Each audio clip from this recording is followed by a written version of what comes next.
Hello, people. I've been a fan of Destiny for a while now. With the original game dropping over 9 years ago, and Destiny 2 dropping 6 years ago. The franchise has had its fair shares of ups and downs, with Curse of Osiris being straight ass, or Shadowkeep, which I didn't really like too much. And Beyond Light was pretty good, but it features sunsetting, and I still miss using some of the weapons from that. But now enters a new DLC with Lightfall, which is already getting some serious hate on Steam and other sites. This DLC is getting the same amount of hate as Shadowkeep, which is pretty crazy. Since Lightfall is supposed to be Destiny's Infinity War. But anyway, Lightfall starts off where the last DLC left off. The Witness's Blackfleet is launching an assault on the Traveler. Guardians defend the Traveler but mostly wiped out by a huge energy wave from the Black Fleet. In a series of events, the Witness makes contact with the Traveler and sees a vision. A vision of where the Veil is located on Neptune, which then he sends his new disciple, Kallus, to retrieve it. In the chaos, Osiris boards one of Kallus' ships headed towards Neptune. We follow behind him and board another ship headed toward Neptune as well. We meet up with Osiris after fighting through some of the ships, as he gets ready to use a drop pod to land on Neptune.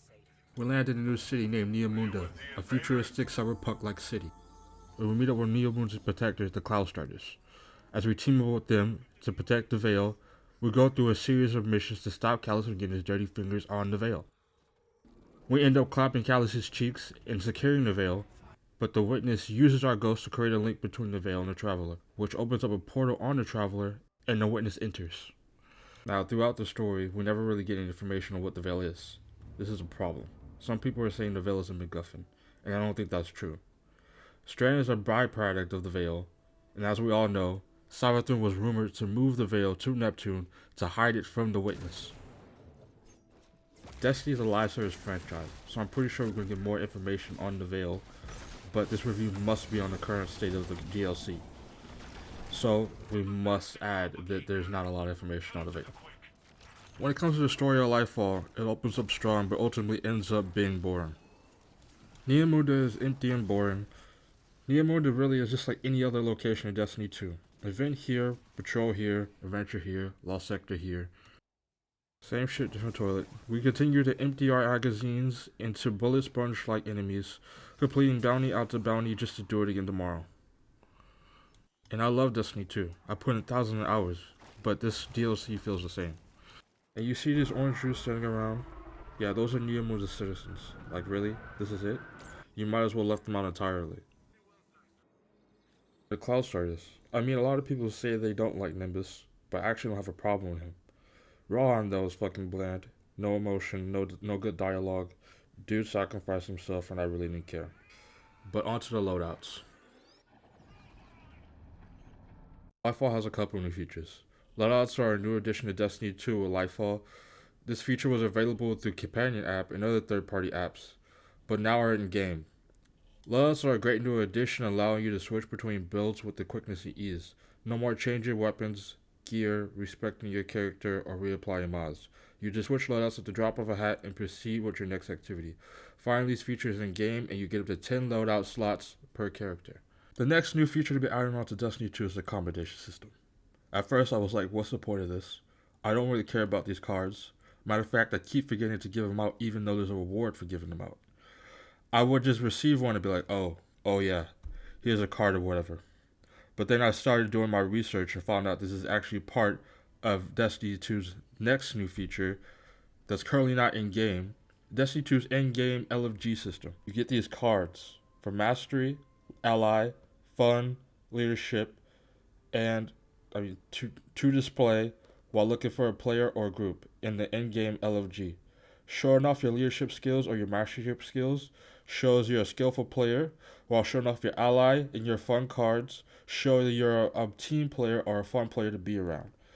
The problem with this is there's no negative cards, so you'll never know if you're playing with a very rude person or not. Are people really going to look at somebody's accommodation profile anyway? I mean, I'm not. People are going to do a raid with you and see how you play, check your personality, and if they don't like you or the way you play or your attitude, they're going to just kick you and find someone anyway. Or you're going to leave the group and find another group. I don't really care about these cards, to be honest with you. And the next new feature to be added onto Destiny 2 is my personal favorite with Guardian ranks. With this ranking system, it shows your progress It's really good for new players to show them what they need to complete, what they need to do next, and overall makes it less confusing for new and returning players. For veteran players, it allows them to show off their accomplishments, badges, in-game feats, and etc. I love this new system. Now I know what to do and what to go after, making the game way more fun. Now with mod customization gets a whole new screen much like the appearance screen on the character section of the main menu, which will help you with your builds, being able to see the current mods and how they affect your build. New activities being added onto Destiny 2 are on Neptune, you get new weekly missions with the Lightfall campaign, Terminal Overload, legendary story to be added on for an extra challenge, new exotic quests, Defiant Battlegrounds for the Season of Defiance, and the Raid.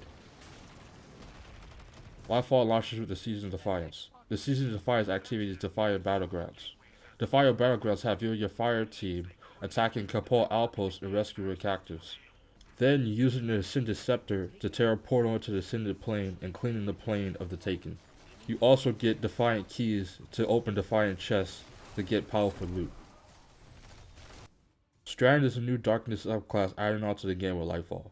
Strand is a byproduct of the Veil and a fun new power to play around with. Spidey swimming around the area, unleashing new supers and destroying enemies around you. Strand allows your guardian to manipulate the Weave, a matrix of psychic energy that connects all things in their minds in the universe. With this new subclass, you get the Berserker Titan, the Thread Runner Hunter, and the Broad Weaver Warlock. There's 3 new grenades. The Grapple, which creates a thread to swing around with and zip up with.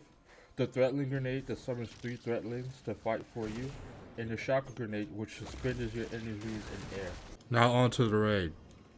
This Root of Nightmares raid was an interesting experience. I overall enjoyed the experience of the raid, but felt like it could have been better. They were using the orb mechanic too much.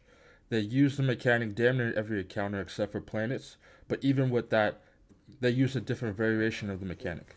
The boss mechanic was fun. Being a runner for the boss mechanic was fun. The raid took me over 3 hours to beat.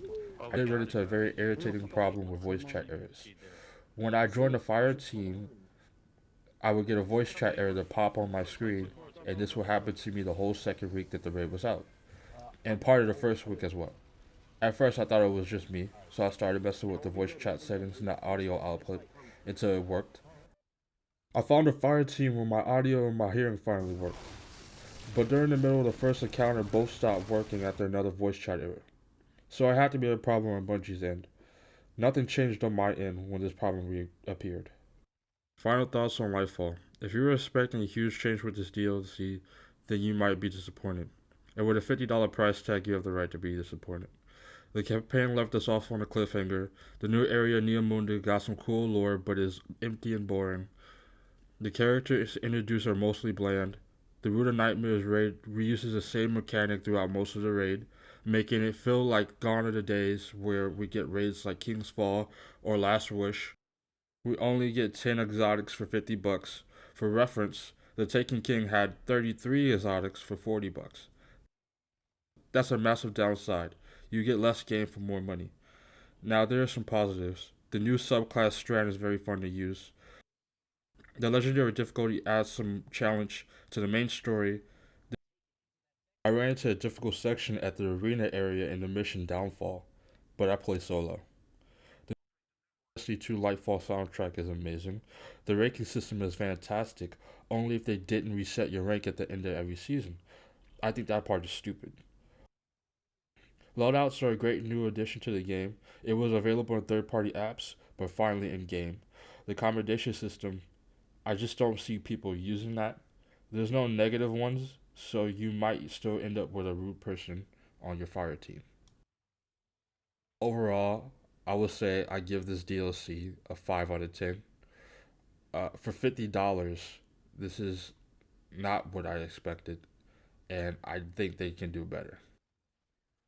But thank you for watching the video. Please like and subscribe, and have a good day.